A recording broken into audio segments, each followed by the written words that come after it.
భగవద్గీత 12వ అధ్యాయం భక్తి యోగం. ఈ 12వ అధ్యాయంతో భక్తి షట్కం సమాప్తం అవుతుంది. 13 నుంచి జ్ఞాన షట్కం ప్రారంభం అవుతుందండి. షట్ అంటే 6. భగవద్గీతని 3 ఆర్లుగా విభజించినారు 18 అధ్యాయములు. కర్మ షట్కం, భక్తి షట్కం, జ్ఞాన షట్కం. వేదము కూడా కాండత్రయాత్మకంగా విభజించినారండి. సంహిత, బ్రాహ్మణము, ఉపనిషత్తు అని వేదం యొక్క సారమైనటువంటి భగవద్గీత కూడా 3గా డివైడ్ చేసినారు. ఇప్పుడు ఈనాటితో ఈ భక్తి షట్కం సమాప్తం అవుతుందండి. భక్తి యోగం అనే పేరు. మొట్టమొదట ఈ భక్తిని గురించి 1-2 విషయములు మనం తప్పకుండా తెలుసుకోవలసి ఉన్నాము. ఏమనగా, అనేక మంది ఏదో పూజలు, పునస్కారములు, తీర్థయాత్రలు ఇవన్నీ జరుపుతున్నారండి, జపాలు, తపాలు. కానీ శ్రీకృష్ణ పరమాత్మ ఈ అధ్యాయంలో ఏం చెప్పినారో కొంచెం బాగా విచారణ చేయండి. సామాన్య భక్తి అందరికీ తెలుసండి, విశేష భక్తి అందరికీ పరిచయం లేదు. ఈ అధ్యాయంలో చెప్పబడింది విశేష భక్తి అండి. విశేష భక్తి అంటే ఏమిటి చెప్పండి? సామాన్యంగా మనం పూజలు చేసేటప్పుడు పుష్పాలతో పూజ చేస్తున్నాం. ఆ పుష్పములు ఎవరు తయారు చేసినారనే ప్రశ్న అండి. ఎవరండి తయారు చేసింది? మనం కాదు, సర్వేశ్వరుడు, ఆ భగవంతుని యొక్క సృష్టి అండి అది. వారు తయారు చేసిన పుష్పాలను వారికి సమర్పిస్తున్నాము. ఇది సామాన్యమైన పూజ అండి.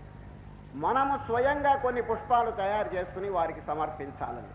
అది విశేష పూజ. అది అనగా హృదయ పుష్పం, అహింస అనే పుష్పం, దయ అనేటువంటి పుష్పం, శమం అనేటువంటి పుష్పం, ఇటువంటి పుష్పములన్నీ మనం తయారు చేసుకుని వారికి అర్పణ చేస్తే మహదానందపడతారండి. అది విశేష పూజ, గొప్ప పూజ. అది ఆ పూజ ఈ భక్తి యోగంలో చెప్పబడిందండి. అది ఈ భక్తి అనేటువంటి విషయంలోనండి జాతి, మత, కుల, వయస్సు ఇటువంటి సంబంధం ఏమి లేదండి. అది ఎవరైనప్పటికీ అర్హులేనండి.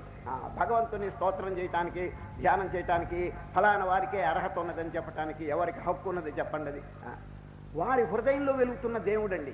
ఇప్పుడు హరిజనులు ఇదివరకంతా చూడండి, వాళ్ళందరినీ మాలపల్లె, మాదకపల్లె అని చెప్పి దూరంగా వాళ్ళందరినీ విసిరి వేరే పెట్టేసినారండి.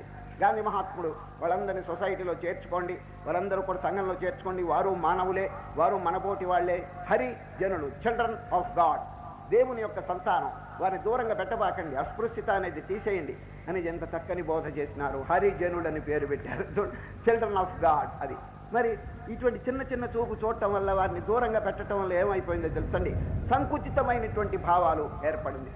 భక్తిలో ఈ సంకుచితత్వం ఎక్కడున్నదండి చెప్పండి? ఫలానా వాడు ఇప్పుడు హాస్పిటల్కి వెళ్ళారనుకోండి, ఆ మందు తినటానికి ఎవరికి అర్హత ఉంది చెప్పండి? రోగం వచ్చిన ప్రతి వారికి కూడా అక్కడ అర్హత ఉంది. అక్కడ జాతి, మత, కుల, స్త్రీ, పురుష భేదం హాస్పిటల్స్లో లేదండి. మీకు రోగం ఉన్నదా అని అడుగుతారు. That is the qualification. ఆ రోగం ఉంటే తప్పకుండా మందు ఇస్తారు, దాంతో నయం అయిపోతుంది. అదేవిధంగా ప్రతి జీవి పుట్టంగానే ఒక రోగం తగులుకుందండి వాడికి. ఏమి రోగం చెప్పండి? పుట్టడం అనేదే రోగం. భవ అంటే to exist with a body is a disease. కొత్తగా ఒక రోగం తెచ్చుకోవటం కాదండి, వాడు పుట్టటమే ఒక రోగం.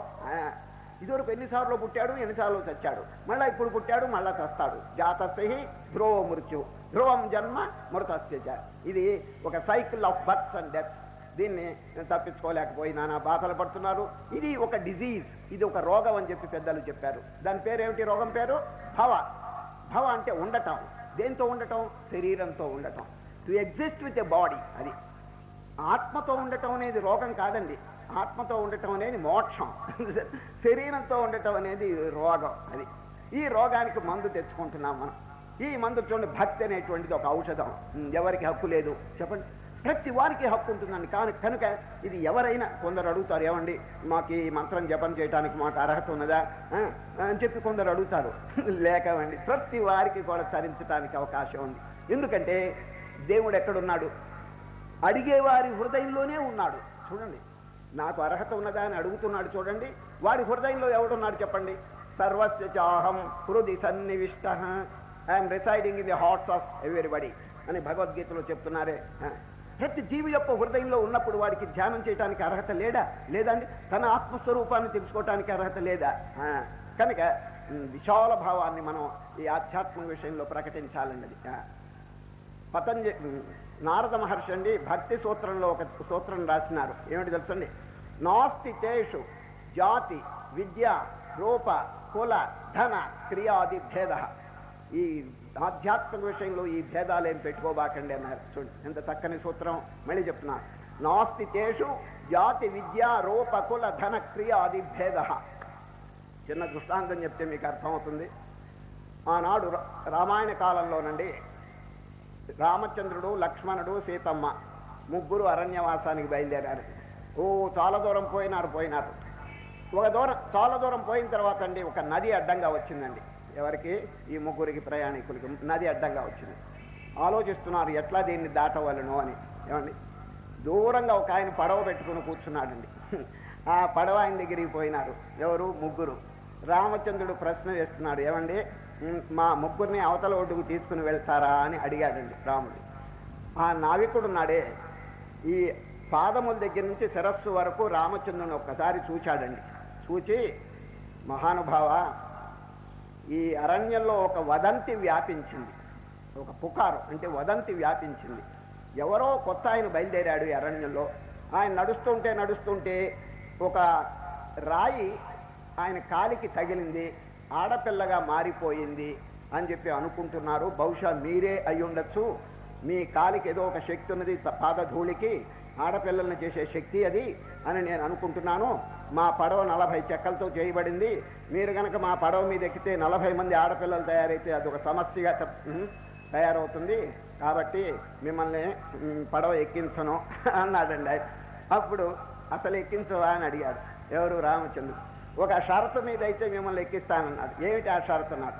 మిమ్మల్ని భుజం మీద కూర్చోబెట్టుకుంటాను, మీ పాదముల్ని బాగా నీళ్లతో కడిగేస్తాను. ఎందుకంటే ఈ పాద ధూళి ఉండకూడదు, ధూళి ఉంటే ఆడపిల్లలు తయారవుతారు. అందువల్ల బాగా కడిగేస్తాను. అమాంత మళ్ళీ కింద పెట్టను, మిమ్మల్ని కాలు కింద పెట్టనివ్వను, కింద పెట్టి మళ్ళీ దుమ్ము అంటుతుంది. అందువల్ల అమాంతంగా మళ్ళీ పడవలో కూర్చోబెడతాను, ఆ షరతు మీద అయితే తీసుకువెళ్తానన్నాడు. సరే, రామచంద్రుడు అంగీకరించినారు. అట్లాగే కూర్చోబెట్టారు. ఇక సరిగ్గా పడవ నడిపేటువంటి టైంలో ఈ కూలీ విషయంలో వచ్చిందండి. ఇది ముందుగానే మాట్లాడుకోవాలి కదా.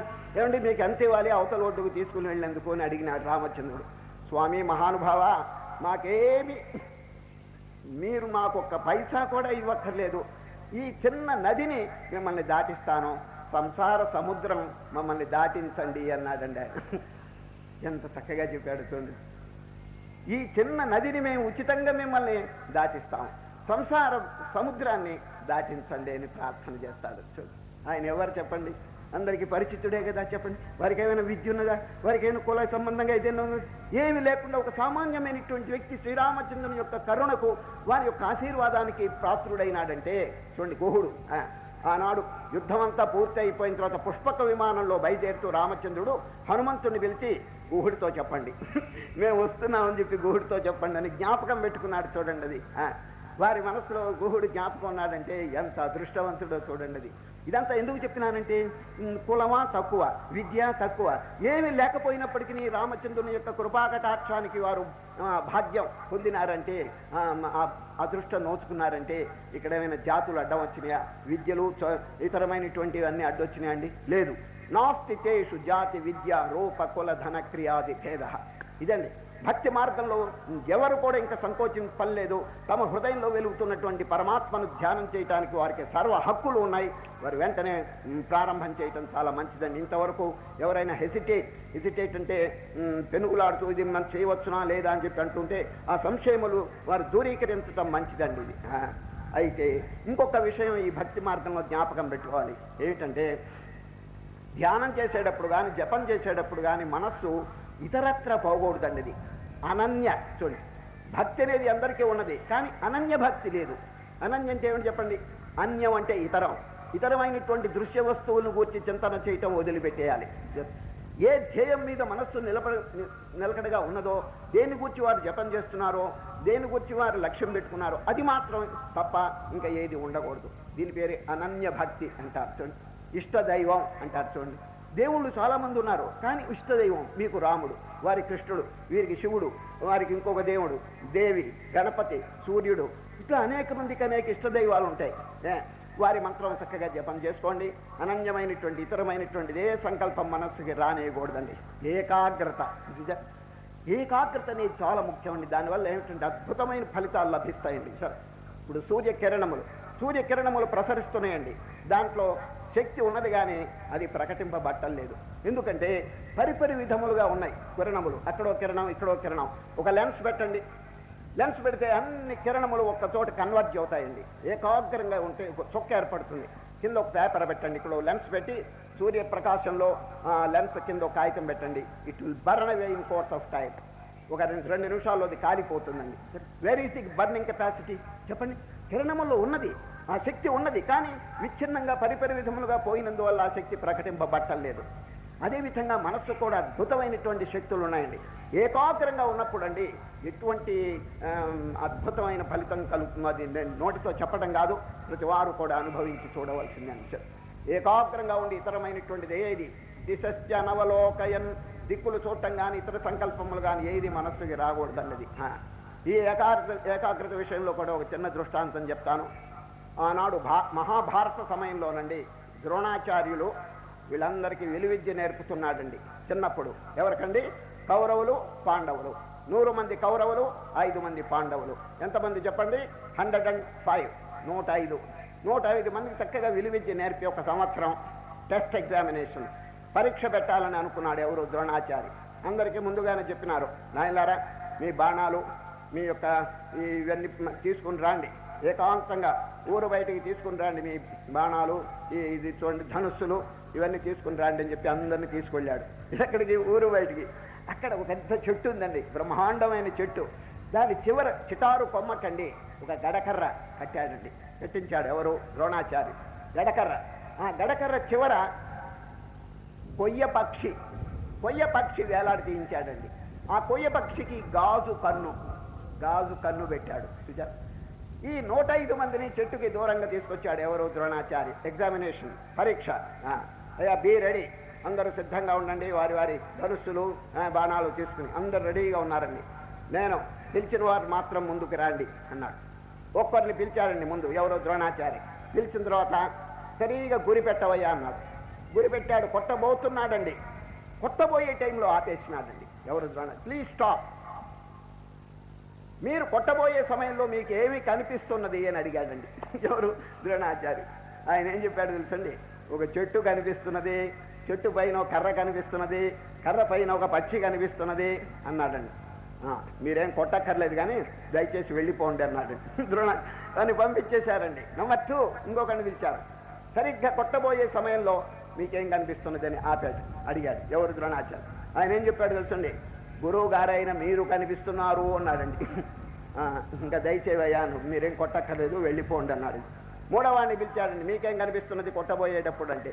ఆయన కూడా ఇదిగో చెట్టు, చుట్టుపక్కన ఎవరో నడుస్తున్నారు, ఇదంతా ఇల్లు ఉంది అక్కడ, ఇట్లా చెప్పాడండి. ఆయన్ని కొట్టనివ్వలేదు. ఇట్లా అందరినీ విరమింపజేశాడండి, ఒక్కరిని కొట్టనివ్వలేదండి. ఆఖరికి అర్జునుడిని పిలిచాడండి. అర్జునే మారో కొట్టమన్నాడు ఒక్కసారి.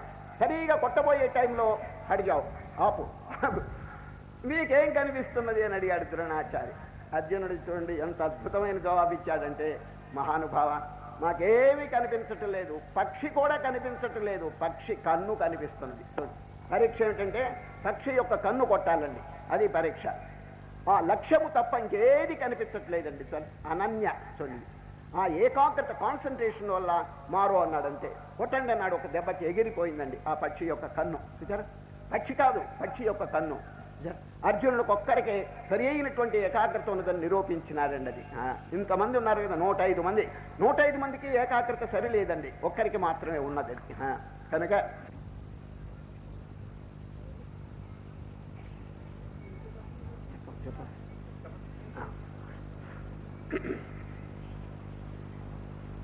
ఇప్పుడు అధ్యాయంలో ప్రవేశిస్తాము. 12వ అధ్యాయం భక్తి యోగం. భగవద్గీతలో ఉన్నటువంటి అధ్యాయములన్నిటిలో కల్లా చిన్నది, స్మాలెస్ట్ చాప్టర్. ఇటువంటిదే ఇంకొకటి ఉందండి, నంబర్ 15, 15వ అధ్యాయం పురుషోత్తమ ప్రాప్తి యోగం.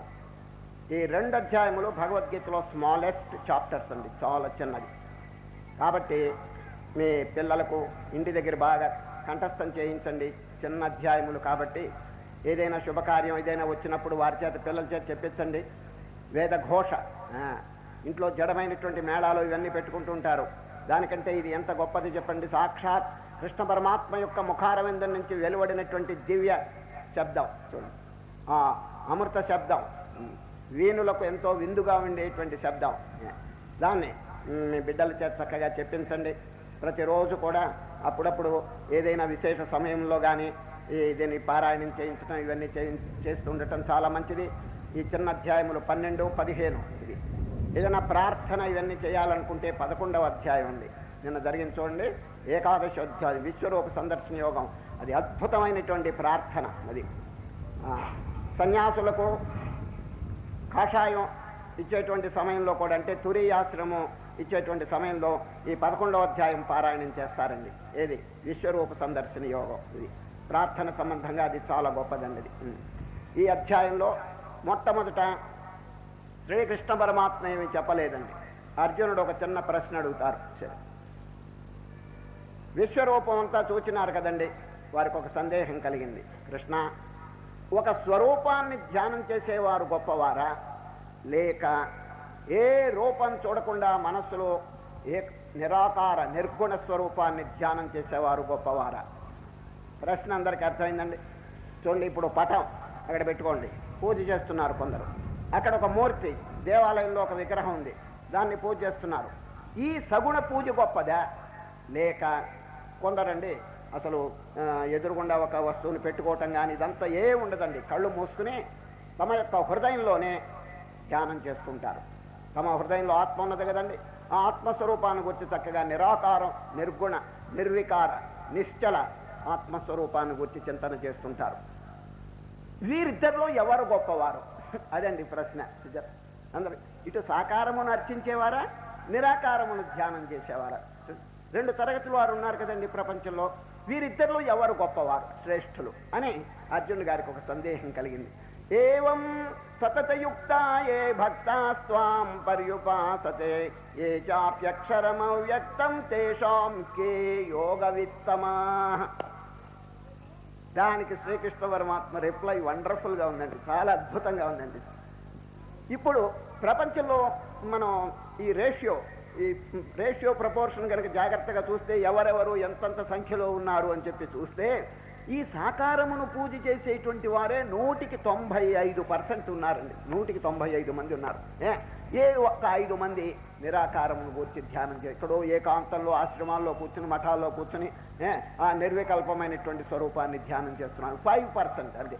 95% ఈ సాకారమునే చూడండి, ఎక్కడ చూసినా గుళ్ళు, గోపురాలు, తీర్థస్థానాలు, పూజలు, పునస్కారము ఇవన్నీ కూడా భాషల్లో జరిగిపోతున్నాయి. సరే, ఇప్పుడు ఈ నిరాకారమే గొప్పదని చెప్పితే ఏమైపోతారు చెప్పండి? సాకారం వాళ్ళంతా 100కి 90 నిరుత్సాహపడిపోతారు. సరే, శ్రీకృష్ణ పరమాత్మ బాగా ఆలోచించి ఎవరికి దెబ్బ లేకుండా మధ్య తరగతిగా జవాబు చెప్పారండి.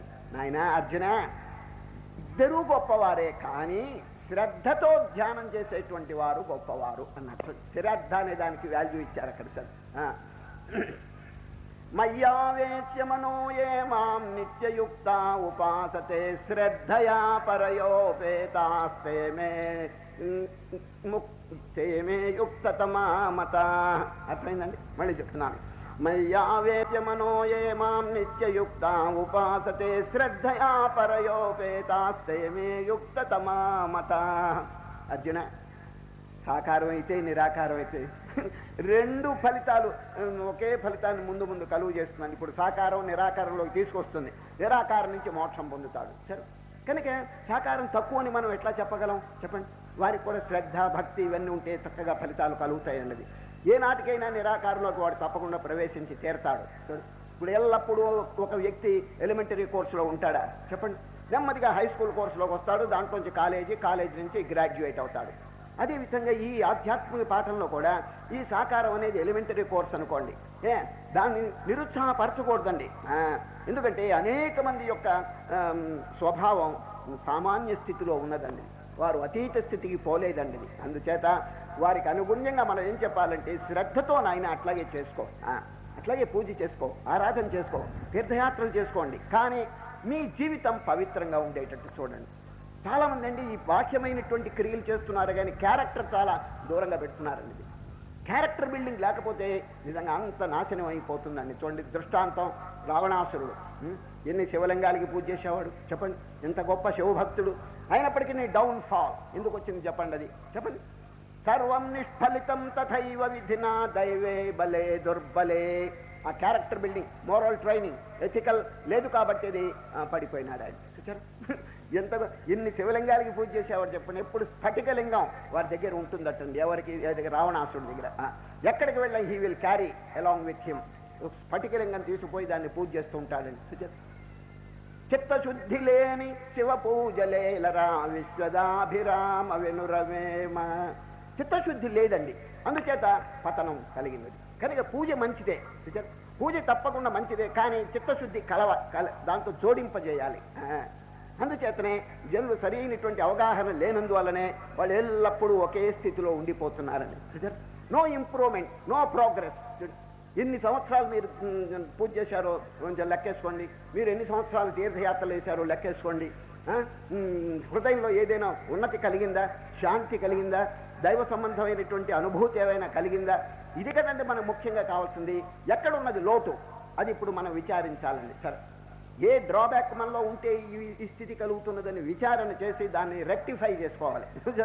ఏటికి ఎక్కడుంది తెలిసిన క్యారెక్టర్. అది మన చరిత్ర విషయం చాలా హోప్లెస్గా తయారవుతున్నదని కేర్ చేయటం లేదు. మనకు కావాల్సింది పూజ. పూజ అనేది చూస్తున్నారే కానీ యాత్రలు అనేది చూస్తున్నారు, రామకోటి అనేది రాస్తున్నారు. కోపం తగ్గిందా, అసూయ తగ్గిందా, ద్వేషం తగ్గిందా అని ఎవరైనా ఆలోచిస్తున్నారని చెప్పండి. కనుక చరిత్ర కనుక హీనమైతే మానవుడి పతనం అయిపోతాడండి. అది కనుక అన్నిటికంటే ముఖ్యం ఏమిటంటే క్యారెక్టర్ అంటే ఏమిటి? మన చరిత్ర, మన స్వభావం. ఇంగ్లీష్లో ఒక చక్కని వాక్యం ఉంది, చెప్తాను. If your wealth is last, nothing is lost. చూడండి, మహనీయులు చెప్పిన వాక్యం. If your wealth is last, nothing is lost. If your health is lost, something is last. But if your character is lost, everything is lost. డబ్బు పోతే తిరిగి సంపాదించుకోవచ్చండి, ఆరోగ్యం పోతే పూర్ణ ఆరోగ్యం మళ్ళీ తెచ్చుకోవటం కష్టం అంటున్నాడు. చూడండి, ఆరోగ్యం తగ్గితే ఇదివరకున్న పూర్ణారోగ్యం అంతా రావటం కష్టం అండి. అది అంచేత if your health is lost, something is lost అంటున్నాడు. If your wealth is lost, డబ్బు కనకపోతే నథింగ్ ఈజ్ లాస్ట్. ఎందుకంటే ఇప్పుడు 100 రూపాయలు పోయినాయి అనుకోండి, 100 రూపాయలు తిరిగి సంపాదించుకోవచ్చు. చూచారా, ఆ విధంగా ఆరోగ్యం సంపాదించడం కష్టం కాబట్టి సంథింగ్ ఈజ్ లాస్ట్ అన్నాడు. If your health is lost, something is last. But if your character is lost, everything is lost. నీ చరిత్ర, నీ పవిత్రత గనక పోతే ఇక ఎందుకు పనికి రాకుండా పోతావు. ఒకవేళ ఈ ప్రపంచం వాళ్ళు నిన్ను మానవుని నెత్తి మీద ఎక్కించవచ్చు, ఎందుకంటే వారి అధికారం, వారి డబ్బు చూసి ఏదైనా కొంచెం వారిని ఘనంగా చూసినా భగవంతుని దృష్టిలో ఏమైపోతారు చెప్పండి. లోకుల దృష్టిలో మనం గొప్పవారం కావటం అనేది పెద్ద గొప్ప కాదండి. భగవంతుని దృష్టిలో ఇదిగో వీడు గొప్పవాడు అని ఏలు పెట్టి చూపించాలి. యో మద్భక్త సమే ప్రియ, గీతలో ఈ అధ్యాయంలోనే వస్తుందండి. సరే, నాకు ఎవరంటే ప్రియుడు? నా భక్తుడు. భక్తుడు అంటే ఏమిటి? గుణాలు చెప్తాడు. 26 సుగుణములు భక్తి గుణాలు చెప్తాడండి. ఈ 26 గుణాలు ఎవరు ఆచరణలో పెడతాడు వాడు హీఈస్ డియరెస్ట్ టు మీ అంటాడు శ్రీకృష్ణుడు. నాకు ధనవంతులు పెద్ద గొప్ప కాదు, అధికారవంతులు గొప్ప కాదు. ఎవరు గొప్ప తెలిసిన నేను చెప్పినటువంటి ఈ భక్తి గుణాలను ఎవరు నిత్య జీవితంలో ఆచరణలో పెడుతుంటారో they are dearest and nearest to me. భక్తిమాన్ యస్సమే ప్రియ యో మద్భక్త సమే ప్రియ. ఇప్పుడు దేవుడు అందరికీ గొప్పవాడేనండి కదండి. మీకు గొప్పవారు, వారి గొప్పవారు. దేవుడు అంటే అందరికీ గొప్పవారు, కానీ దేవుని దృష్టిలో మనం గొప్పవారమా కాదా అది చూడాలండి. అర్థమైందండి? ఇప్పుడు మనం అందరం దేవుణ్ణి మహానుభావ అని చెప్పి ప్రార్థన చేస్తుంటాం, చాలా గొప్పవాడు మన దృష్టిలో. కానీ దేవుని దృష్టిలో మనం ఎట్లా ఉన్నాం చెప్పండి. మనం కూడా గొప్ప స్థితిలో ఉండాలండి దేవుని దృష్టిలో. ఎప్పుడు ఉంటాను తెలిసిన వారు బోధించింది మనం చక్కగా ఆచరిస్తుంటే వారికి ఎంతో ఆనందం. గీతలో ఏం చెప్పారు? అర్జున, నేను చెప్పిన బోధంతా మీరు విన్నారు, 10 మందికి ప్రచారం చేయండి.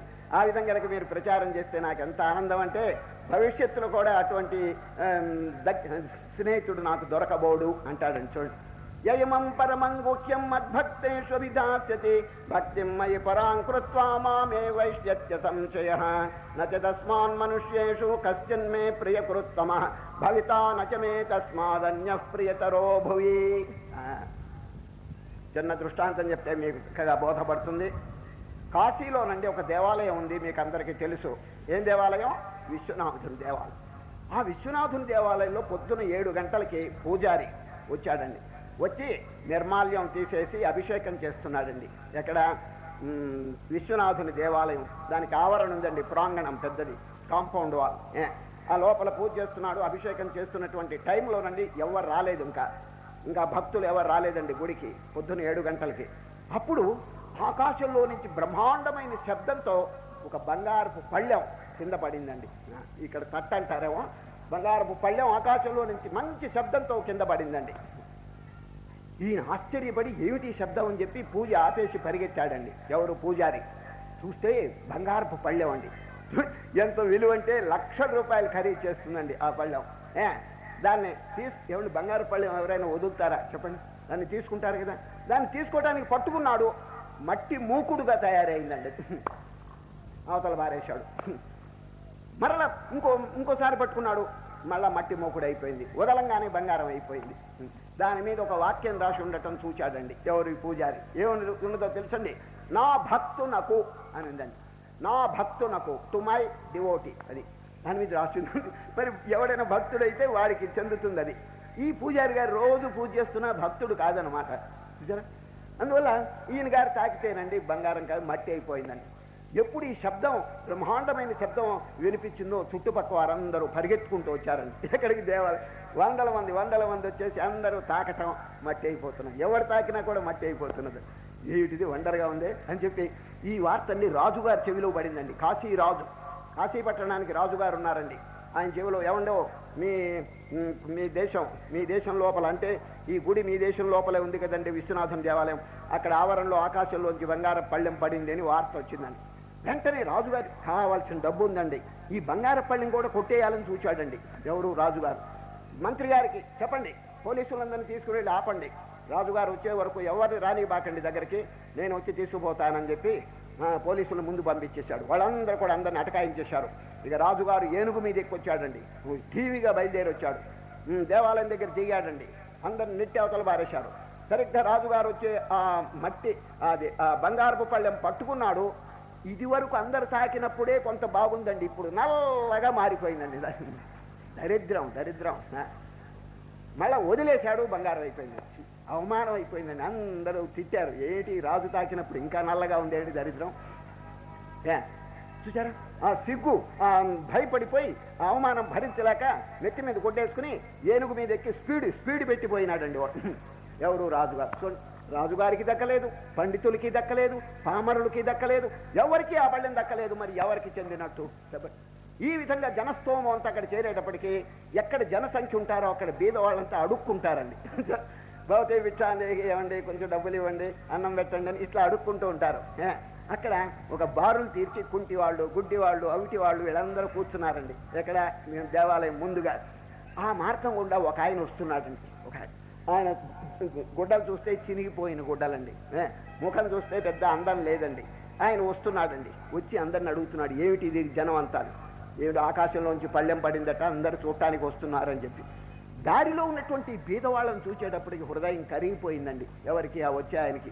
అయ్యో భగవంతుడు నాకు కళ్ళు ఇచ్చినాడే, గుడ్డివాడు చేసినారే, వీళ్ళు గుడ్డివాడిగా ఉన్నాడే, నాకు కాళ్ళు బాగున్నాయే, వీడు కుంటివాడిగా ఉన్నాడే, ఎంత బాధపడుతున్నాడని చెప్పి గుండె కరిగిపోయి కంటి వెంట ధారధారగా నీళ్లు కారుస్తున్నాడండి. ఎంత బాధపడుతుంటాడో ఆ గుడ్డివాడు, ఆ కుంటివాడు అని చెప్పేసి నెమ్మదిగా లోపలికి వెళ్ళాడండి. వెళ్ళి అందరితో పాటు ఆయన కూడా బంగారం పళ్ళని తాకాడండి. తాకితే ధగ మేలిమి బంగారం మోస్తరు మెరవటం మొదలుపెట్టిందండి. మేలిమి బంగారం మోస్తరు ప్రకాశిస్తున్నదండి. ఎవరు? ఈయన తాకితే అందరూ చుట్టూ చేరారు. ఏమండి మీరు ఏం చదువుకున్నారని? ఓ అంటే నా రాదు అన్నాడండి. మీకు ఎంత డబ్బు ఉన్నదన్నాడు. రాత్రికి భోజనానికి లేదు అన్నాడండి. సో ఇటు పాండిత్యం లేదు, డబ్బు లేదు, మరి ఎందుకు భగవంతుడు వారిని మెచ్చుకున్నారు చెప్పండి? ఆ హృదయ చూడండి, ఆ కరుణ, దయ, ప్రేమ, పరోపకారం పొంగి పొరలుతున్నదండి. అయ్యో నేను ఒక్కడిని తింటే ఎట్లా, నేను ఒక్కడిని ఆనందపడితే ఎట్లా, నా ఆనందం వారు కూడా అనుభవిస్తే ఎంత బాగుంటుంది, నాకు భగవంతుడు కళ్ళిచ్చి ఎంతో ఆరోగ్యం కలుగు చేశాడు, పాపం వాళ్ళు ఎంత బాధపడుతున్నారని చెప్పి ఇతరుల బాధ తన బాధగా ఆయన భావిస్తున్నాడు. దీని పేరు ఆత్మౌపమ్యం. గీతలో చెప్తాడు చూడండి, ఆత్మౌపమ్యన సర్వత్ర సమం పశ్యతి యోర్జున సుఖం వా యది వా దుఃఖం సయోగి పరమో మతః. సోదరత్వం నేను చెప్పలేదండి గీతలో, not brotherhood but treat others as your self, not as your brother. నీ సోదరుల వలే కాదు నాయన, నీ వలే చూసుకో, అప్పుడు తన మీద ఎంతో ప్రేమ ఉంటుందిగా, ఇతరుల మీద కూడా ప్రేమ వర్షింపజేస్తాడు. చూచారా, కనుకనే ఈ అధ్యాయంలో మీరు ఎక్కడైనా చూడండి, భక్తిమాన్ యస్సమే ప్రియ యో మద్భక్త సమే ప్రియ. నేను చెప్పినటువంటి భక్తి గుణములు ఎవరు ఆచరణలో పెడతాడో వాడు నాకు ప్రీతిపాత్రుడు. ఇప్పుడు కనుక దేవుడు అందరికీ గొప్పవాడే, కానీ దేవుని దృష్టిలో మనం గొప్పగా ఉండాలంటే వారు బోధించినటువంటి సద్గుణాన్ని మనం ఆచరణలో పెట్టాలి. ఇప్పుడు శ్రీకృష్ణ పరమాత్మ రిప్లై చూడండి ఎంత అద్భుతంగా ఉందో. అర్జునుడి ప్రశ్న పురస్కరించుకుని కృష్ణుడు చెప్తున్నారు, ఏమండి సగుణ ఆరాధకులు గొప్పవారా, నిర్గుణ ఆరాధకులు గొప్పవారా అని ప్రశ్న చేస్తే, ఇద్దరు గొప్పవారే కానీ శ్రద్ధ అవసరం అన్నారు. శ్రద్ధయా పరయోపేతాస్తే మే యుక్తతమామతా. శ్రద్ధ అంటే ఏమిటి చెప్పండి? శ్రద్ధ అంటే ఫెయిత్. ఇప్పుడు చూడండి, గుళ్ళోకి వెళ్ళారండి, గుళ్ళోకి వెళ్తే అక్కడ ఏమున్నది? రాయి కదా, రాయి.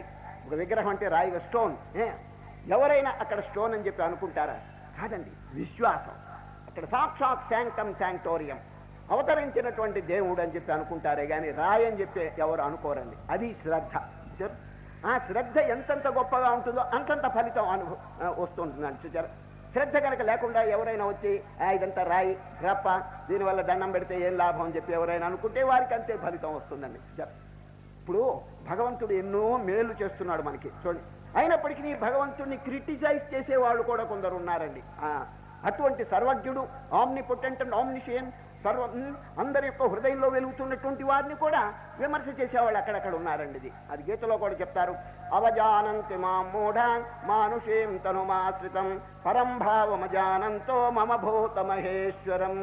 అది ఒక చోట ఒక చిన్న గాథ చదివాను. ఒక పట్టణంలో ఒక ప్రొఫెసర్ ఉన్నాడండి, ప్రొఫెసర్ ఎంఏ మ్యాథమెటిక్స్. ఎంఏలో సబ్జెక్ట్ ఏమిటంటే ఆయనకి గణిత శాస్త్రం అండి. ఫస్ట్ పాస్ అయినాడు, ప్రొఫెసర్గా ఉన్నాడండి. ఆయన తల బట్ట తలండి, ఆయనకు భగవంతుని మీద అంత విశ్వాసం లేదండి. ఆ కాలేజీలో ఉన్నటువంటి స్టూడెంట్స్ అంతా సమీపంలో 2 మైళ్ళ దూరంలో ఒక గ్రామంలో ఉత్సవం జరుగుతుంటే ప్రిన్సిపాల్ గారిని అడిగి సెలవు తెప్పించుకున్నారండి. ఏమండి, 2 మైళ్ళ దూరంలో ఒక పెద్ద ఉత్సవం జరుగుతుంది, ఈరోజు సెలవు ఇప్పించండి అని విద్యార్థులందరూ ప్రిన్సిపాల్ గారు సెలవు తెప్పించుకున్నారు. అందరూ చూడటానికి వెళ్ళారు, ఉత్సవం చూడటానికి. ఈ బట్టతల ఆయన ఉన్నాడు చూడండి, మ్యాథమెటిక్స్ ప్రొఫెసరు, ఆయన దేవుడి మీద అంత విశ్వాసం లేదు. అయినప్పటికీ స్టూడెంట్స్ అంతా వెళ్తున్నారు, అక్కడ ఏం జరుగుతుందో చూస్తే మంచిదని నెమ్మదిగా బయలుదేరాడండి. ఎప్పుడు? మధ్యాహ్నం 12 గంటలకు బయలుదేరాడు. 4 మైళ్ళండి ఎండ, అదంతా ఎడారి ప్రదేశం, ఇసుక ప్రదేశం. దారిలో పోతుంటే కాళ్ళంతా మాడిపోయి ఒళ్ళంతా చెమట పట్టేసి నీడ లేదండి, ఒక చెట్టు లేదు. దూరంగా ఒక చెట్టు కనిపించిందండి. చెట్టు కనిపిస్తే దాని వైపు వెళ్ళి కాసేపు విశ్రాంతిగా ఉన్నాడండి. ఆ చెట్టు ఏం చెట్టో తెలుసండి? మర్రి చెట్టు అండి. మర్రి చెట్టు పెద్ద బ్రహ్మాండమైన చెట్టు. కాసేపు విశ్రాంతిగా ఉంటే మంచిదని గుడ్డపరుచుకున్నాడండి. ఎవరు? ఎంఏ గారు. గుడ్డపరుచుకుని ఒక్కసారి అట్లా వాలాడు. వారి దృష్టి ఎక్కడ పడిందంటే చెట్టు మీద పడిందండి. చెట్టును చూచాడు. మర్రి చెట్టుకి సన్న కాయ కనిపించిందండి ఈయనకి. ఎవరికి? ఈ ప్రొఫెసర్ గారికి. మర్రి చెట్టు పెద్దదండి, చెట్టు పెద్దది కానీ కాయ చిన్నది. ఈయనప్పుడు వెంటనే ఆలోచించినాడు, నిజంగా దేవుడు గనక ఉంటే సన్నటి గుమ్మడి తీయకు ఇంతలో గుమ్మడికాయ పెట్టాడు. ఇంత పెద్ద చెట్టుకి according to ratio and proportion 1/2 ton కాయ ఉండాలి. అసలు 1/2 టన్ను కాయ. చూడండి, నేను మ్యాథమెటిక్స్ కదండి, రేషియో కట్టేశాడు అప్పుడే. సన్న గుమ్మడి తీగకు ఇంతలా గుమ్మడికాయ పెట్టిన దేవుడు ఇంత పెద్ద మర్రి చెట్టుకి ఎంత కాయ పెట్టాలి చెప్పండి? అకార్డింగ్ టు రేషియో 1/2 టన్ను కాయ పెద్దది పెట్టాలి అని. ఇదేంటిది ఇట్లా పెట్టాడేమిటి? గాడ్ నోస్ నో మ్యాథమెటిక్స్ అనేసాడండి. దేవుడు గారికి లెక్కలే తెలియవు అనేసాడు ప్రొఫెసర్ గారు. ఈ విధంగా ఆలోచిస్తుంటే గాలి వీచిందండి. గాలి వీస్తే గాలికండి ఒక మర్రికాయ రాలిందండి. ఆ రాలటం ఎక్కడ రాలిందో తెలిసినా వాడి బట్టతల మీద వచ్చి పడిందండి. ఆ పడటం మంచి వెలాసిటీతో పడింది, సూది గుచ్చుకున్నట్టు గుచ్చుకుందండి.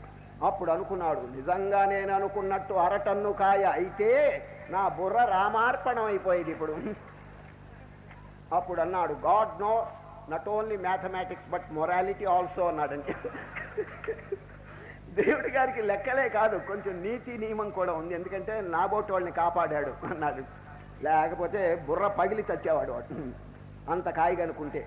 చూడండి, యాత్రికులు ఎంతమందో వస్తారు, తల దాచుకుంటారు, పెద్ద పెద్ద కాయలు పెడితే బరువు కదా అని చెప్పి భగవంతుడు ఎంతో ఆలోచించి సన్నకాయ పెట్టాడని తర్వాత తెలుసుకున్నాడండి. చూడండి, ఇంత జానాబెత్తుడు మనిషి వచ్చి సర్వజ్ఞుడైనటువంటి పరమాత్మను విమర్శ చేయడానికి పూనుకున్నాడే, దానికి ఏమైనా అర్థం ఉందండి అది?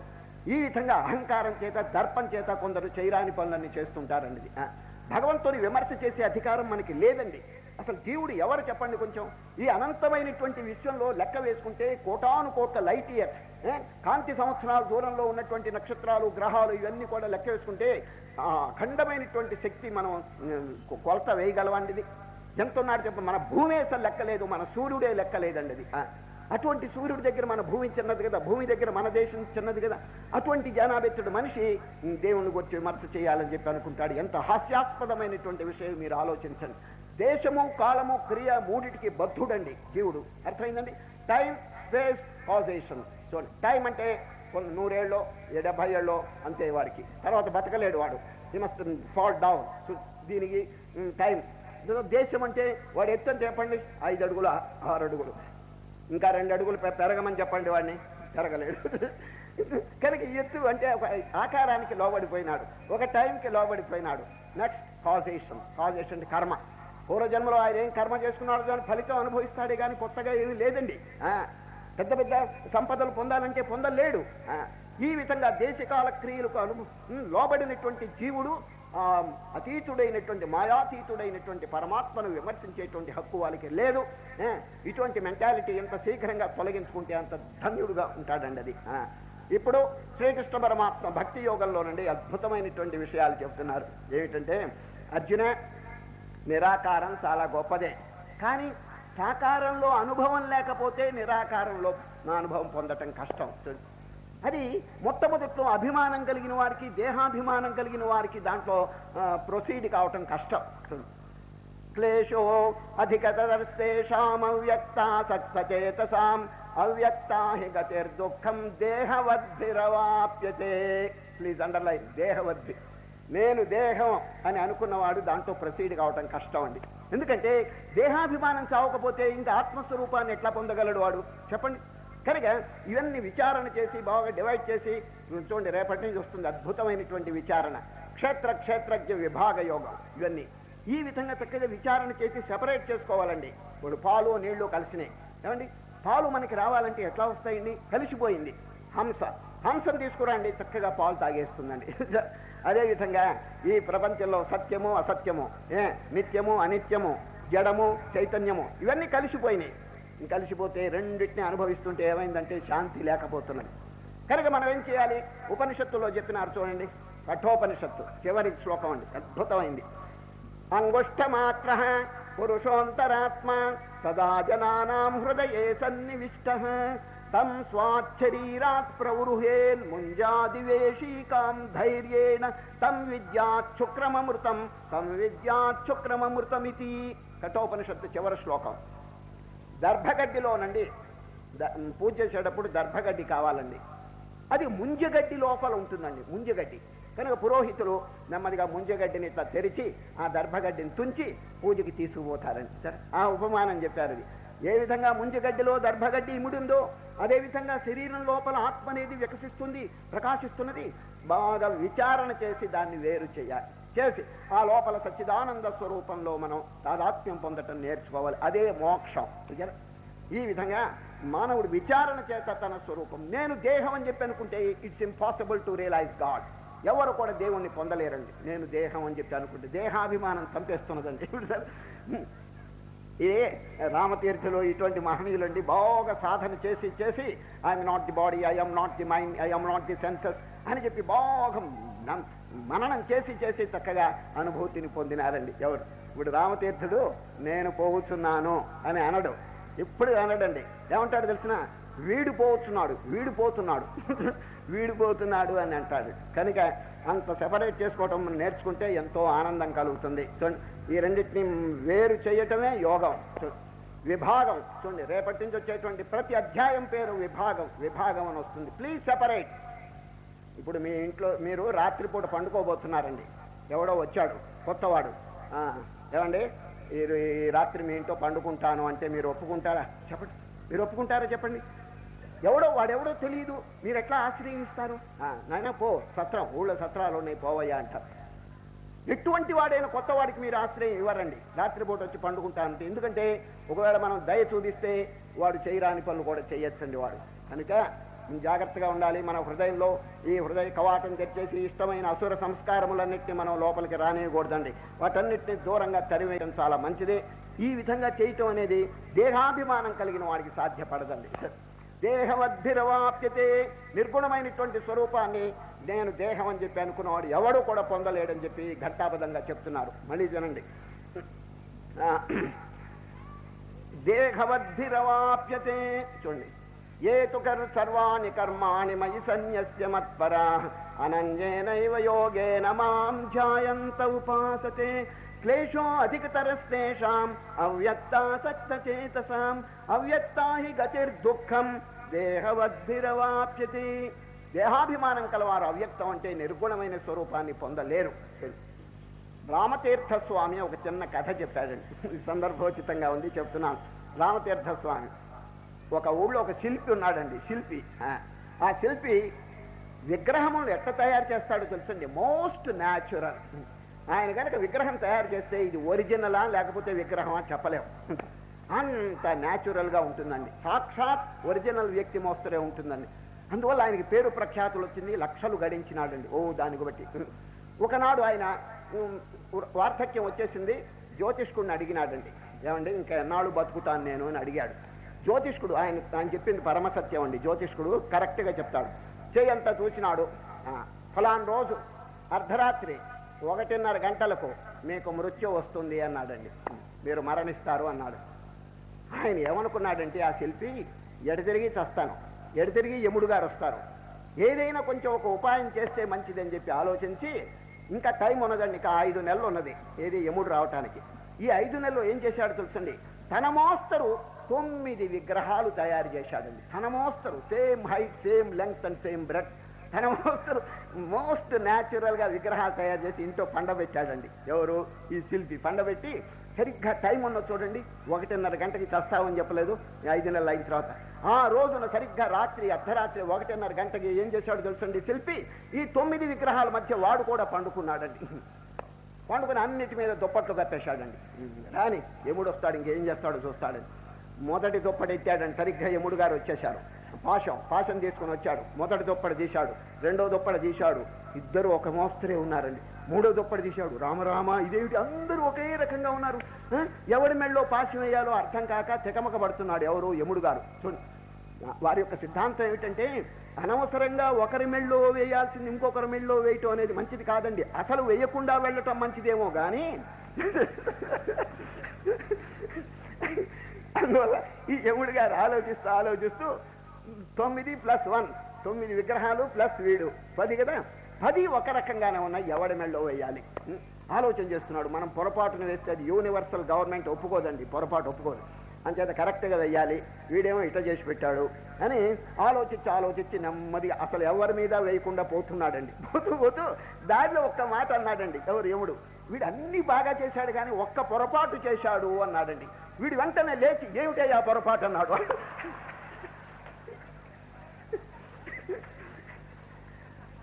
యముడు గారు వచ్చి, నువ్వు లేవటమే ఆ పొరపాటు అన్నాడు. శుభ్రంగా పాశం వేసి ఈడ్చుపోయినాడండి. చూడండి, కొంచెం ఓర్చుకుంటే అభిమానం వస్తున్నాడు వాడు. నేను నేను నేను దేహం అని చెప్పి కొంచెం ఓర్చుకుంటే హాయిగా ప్రాణం దక్కేది కదా. చూడండి, కనుక శ్రీకృష్ణ పరమాత్మ చెప్పినారు అది. దేహాభిమానం కలిగిన వారు ఎవరు కూడా మోక్షం పొందలేరు. చూడండి అని నిరాకారమైనటువంటిది చాలా గొప్పదే, కానీ సాకారం కూడా కొంత బాగా అభ్యాసం చేసిన తర్వాత మాత్రమే దాంట్లోకి అభిమానం పోవాలను, అహంకారం చావాలను. అప్పుడు మాత్రమే వారికి దారిలో నిర్గుణము నిరాకారంలో ప్రవేశం కలుగుతుంది. అది కాలేజీ కోర్స్ అని చెప్పవచ్చండి. ఏది నిర్గుణ సంబంధమైందంతా నిరాకార సంబంధమైనంత కాలేజీ కోర్స్ అండి. ఎలిమెంటరీ కోర్సే వాడికి రానప్పుడు ఇంకా కాలేజీకి వెళ్ళే లాభం చెప్పండి. అది అంచేత చక్కగా ఈ సాకారమును పూజ చేయటం, అర్చన చేయటం, ధ్యానం చేయటం, తీర్థయాత్రలు చేయటం, రామకోటి రాయటం, ఇటువంటివన్నీ ముందు చక్కగా అభ్యాసం చేసి శ్రద్ధ, శ్రీకృష్ణ పరమాత్మ శ్రద్ధ అనేటువంటిది బాగా.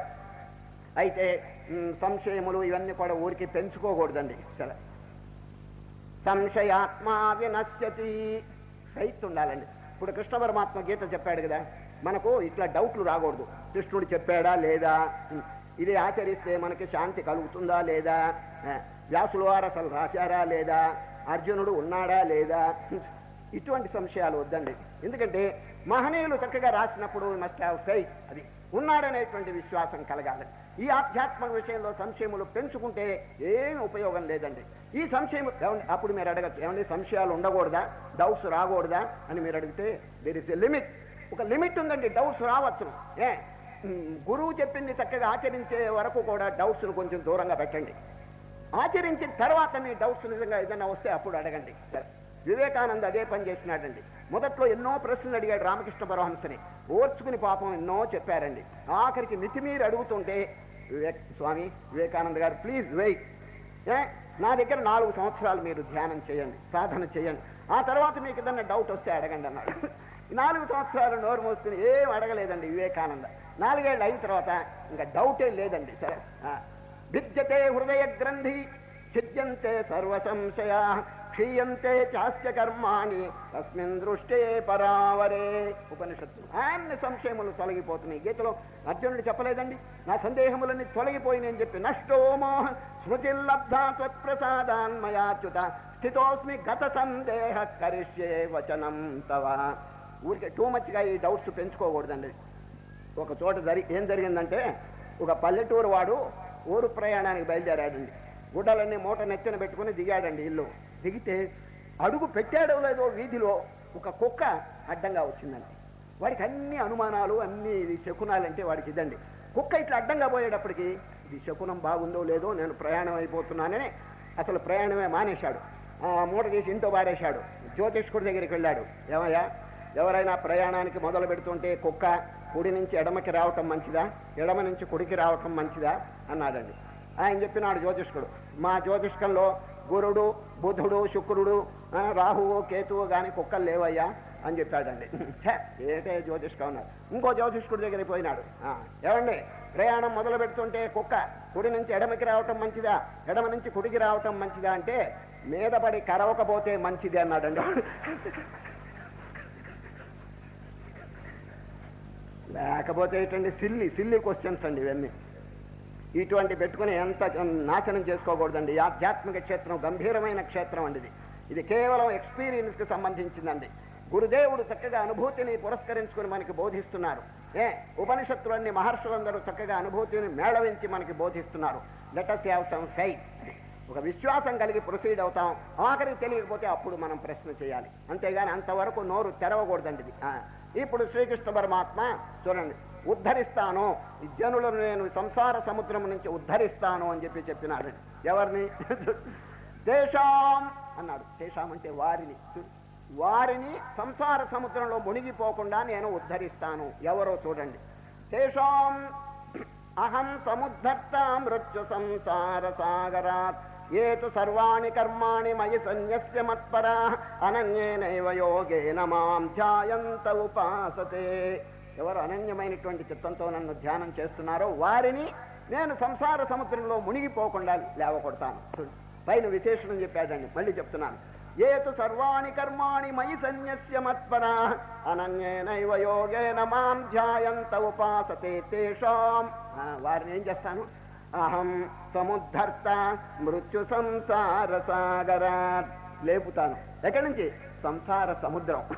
సంసార సాగరం అని 2-3 సార్లు చెప్పారండి ఈ భాగ.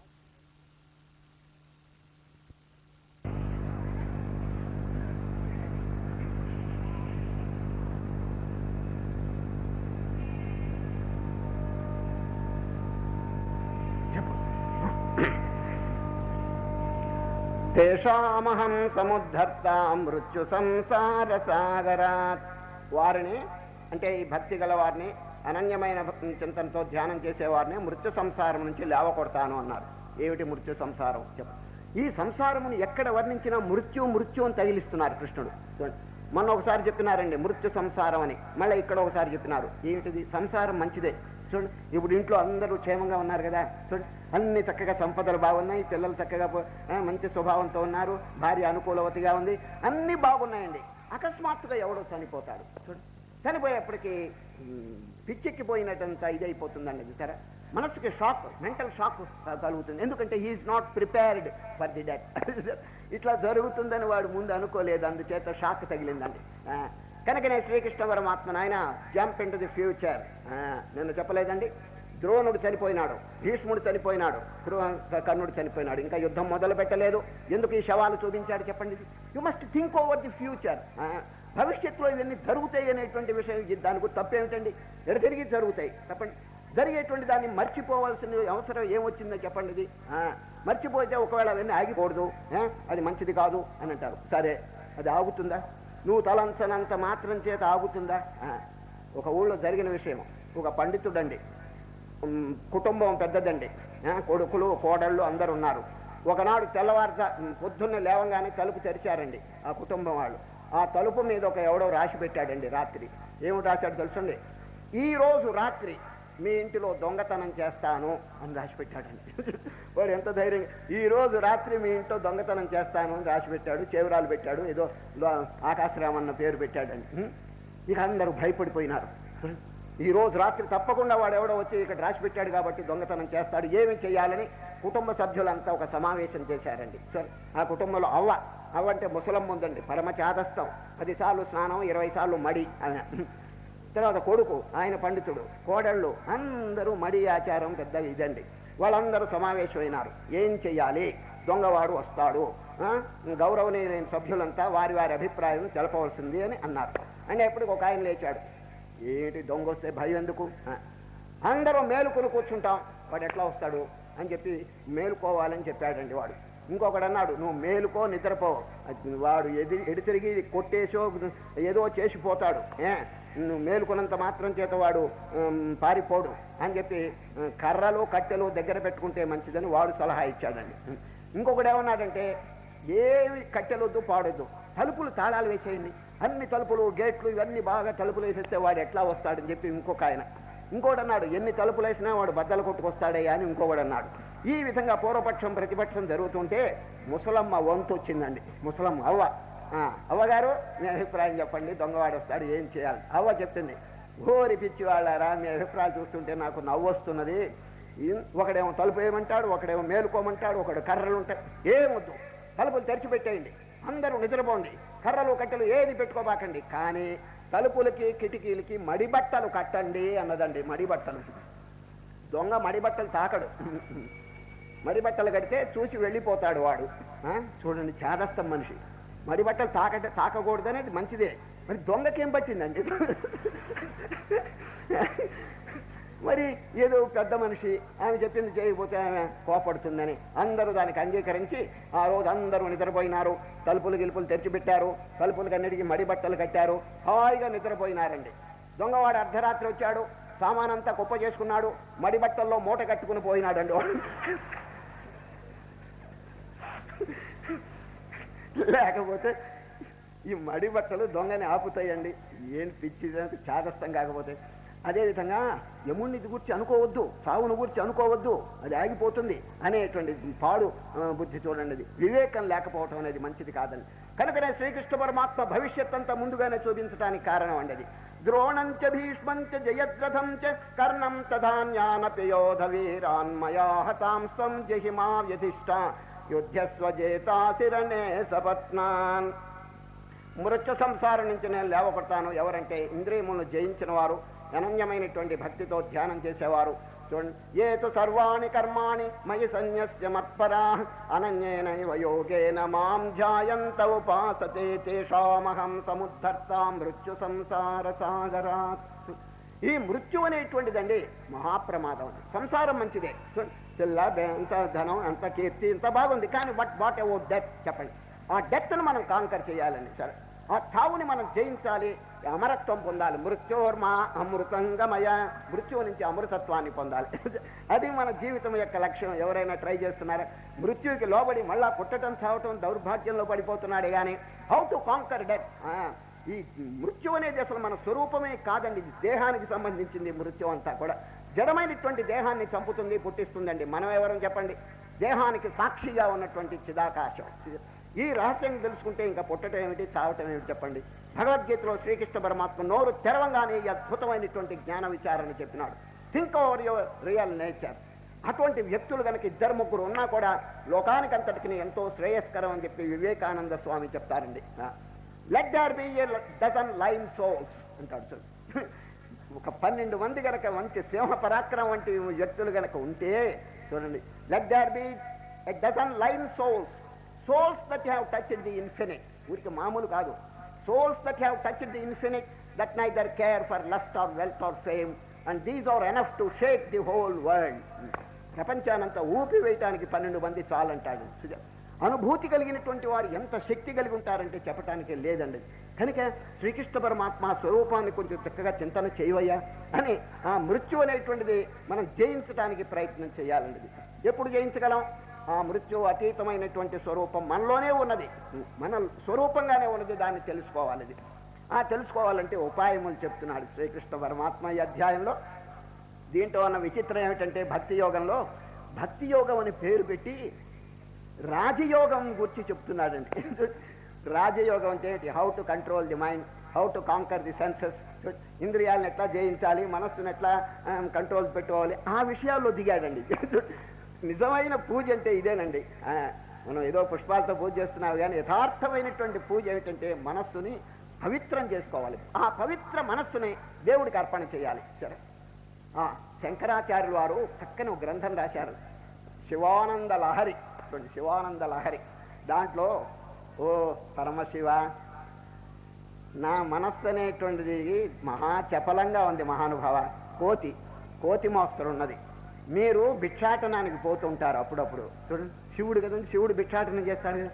మీరు భిక్షాటనానికి పోతుంటే మీ వెంట ఒక కోతి కూడా ఉంటే అందరూ ఆకర్షింపబడతారు, అంతే కదండి. ఇప్పుడు ఎవరైనా ఊరికే భౌతిక భిక్ష అంటే పెట్టరండి. ఒక కోతి కనుకుంటే పిల్లలంతా వస్తారు, అక్కడికి పిల్లలంతా వస్తారు, చక్కగా బియ్యమో అన్నమో పెట్టి పంపిస్తారు. ఈ శంకరాచార్య చెప్తున్నాడు, పరమశివ మీరు భిక్షాటనానికి వెళ్ళేటప్పుడు మీ వెంట కోతి ఉంటే ఎంతో బాగుండో. కోతి ఉంటే చక్కగా భిక్షాటనం అందరూ వేస్తారు భిక్ష. ఆ కోతి ఎక్కడి నుంచి వస్తుందనే సందేహం మీకు అక్కర్లేదు. నా దగ్గర ఒక కోతి ఉంది మహాచపలం, అది మీకు ఖరీదు లేకుండా ఉచితంగా ఇచ్చేస్తాను అన్నాడండి. ఎంత చక్కగా చెప్పాడు. ఏది మనస్సు అనే కోతి ఎప్పుడు కదులుతూ ఉంటుంది. కపాలిన్ భిక్షో మే హృదయ కపిమత్యంత చపలం దృఢం భక్త్యా బద్ధ్వా శివ భవదధీనం కురు విభో. దాన్ని కట్టడానికి తాడు కూడా నేనే ఇస్తాను. ఏమిటి ఆ తాడు? భక్తి.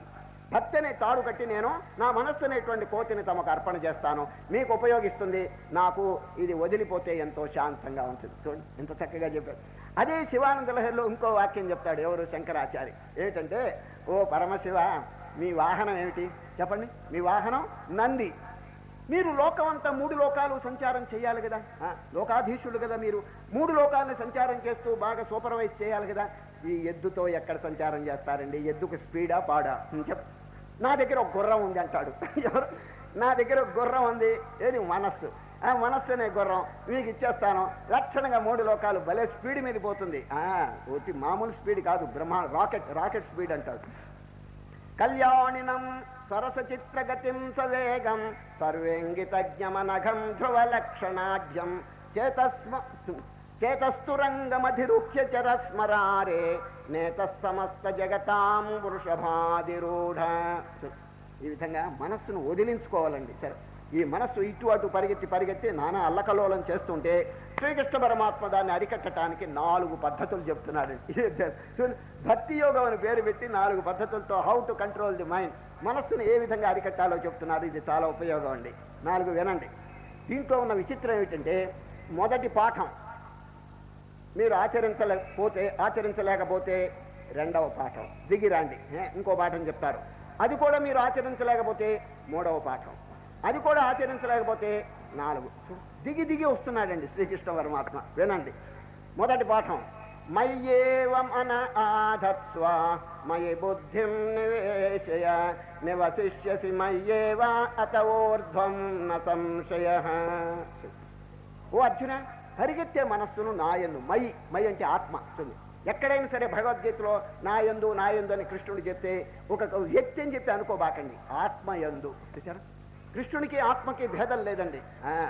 అందరి యొక్క హృదయంలో వెలుగుతున్న ఆత్మే ఆ కృష్ణ పరమాత్మ. కనుక మయ్యేవ మన ఆధత్వ. అర్జున, పరిగెత్తేటువంటి మనస్సుని వివేకం చేత విచారణ చేత లోపలికి తీసుకురండి. ఎక్కడ పెట్టవలను? నాయందు. మయ్యేవ మన, నాయందంటే ఆత్మయందు స్థాపించండి. ఇదే సామాన్యమైన విషయం అండి. పరిగెత్తేటువంటి మనస్సును మనం పిలిస్తే వస్తుందండి. వైరాగ్యం బోధించాలి, వైరాగ్యం బోధించాలండి. బోధించకపోతే అది ఒప్పుకోదండి. మనస్సు ఒకటే అడుగుతుంది, నేను ఎందుకు రావాలి, నేను ఎందుకు అక్కడికి రావాలను, ఇన్నాళ్ళ వరకు బాగా తినమరిగాను, ఇప్పుడు కూడా అటే పోతున్నాను అని అంటుంది. రెబెల్ చేస్తుంది. It will rebel. How to canker it, దాన్ని చక్కగానండి బోధించాలి. లాలయే చిత్త బాలకం, కూర్చోబెట్టి చక్కగా బోధించాలి. దాని పేరే మానస బోధ. ఇద్దరు చెప్తున్నాను. ఇది ధ్యానమందున నీవు చిత్తమును ఇటునటో పరుగెత్తనీయకు మనస, నిశ్చలంబైనట్టి చిత్తంబు లోపల ఆనందముదయించు మనస. వ్యవహారమందున మునిగియున్నను నీవు దైవాన్ని మరువకు మనస, దైవ భావన ఒకటి నిక్కముగ భువిలోన కడతేర్చు సాధనము మనస. పెక్కు జన్మల నుండి విషయ సంస్కారాలు వెంటాడుచున్నవే మనస, అభ్యాస బలము చే వాని నెల్లను నీవు పోగొట్టుకోవోయి మనస. తోటి ప్రాణిని నీవు నీవలే జూచుచూ మెలగుచుండుము ఓయి మనస, నీ సౌఖ్యమును ఓలె పరహితంబును కూడా కాంక్షించుచుండుము మనస. కష్టాలు వచ్చినా నష్టాలు వచ్చినా శాంతంబు వీడకు మనస, నిర్వికారత్వము సహనశీలత్వము అభ్యసింపుము ఓయి మనస. ఇదండి ఆత్మబోధ. చక్కగా బుజ్జగించి దాన్ని లోపరుచుకోవాలండి. ఊరికి హఠం పనికిరాదండి. ఇద్దరు చాలాసార్లు మీకు చెప్పినాను, హఠంతో మనస్సు లొంగదండి, హఠంతో తిరగబడుతుంది. ఇంకా లోలయే చిత్తబాలకం. ఈ యుక్తుల చేత ఉపాయముల చేత మనస్సును బోధ చేత లొంగ తీసుకోవాలి. అన్నిటికంటే ముఖ్య సాధన ఏమిటి? వైరాగ్యం. శ్రీకృష్ణ పరమాత్మ ఇదివరకు 2 ఉపాయములు చెప్పారు. How to conquer the mind, అభ్యాసము, వైరాగ్యము. Practice, renunciation. ఈ వైరాగ్యం కనుక లేకపోతే అది లొంగదండి. ఎందుకంటే అనేక జన్మలు బాగా ఇటు తిని అటు తిని తాగి గంతులేసి ఇచ్చేసిందా, ఇప్పుడు రమ్మంటే రాదండి. దానికి బోధించాలి. ఓ మనస్సా, 3 నాళ్ల ముచ్చట్లు ఎంతో రాజులు అనుభవించారు, చేశారు, నువ్వు అనుభవించావు. ఇదివరకు ఎన్ని జన్మలో తిన్నావు, తాగినావు, ఏవైనా శాంతి దొరికిందా, ఏవైనా సంతృష్టి పొందినావా, భగవంతుని తెలుసుకున్నావా, అమూల్యమైన మానవ జన్మను ఎందుకు పోగొడతావు అని చక్కగా హితబోధ చేయాలండి. అప్పుడు అది లొంగుతుందండి వైరాగ్యం చేత.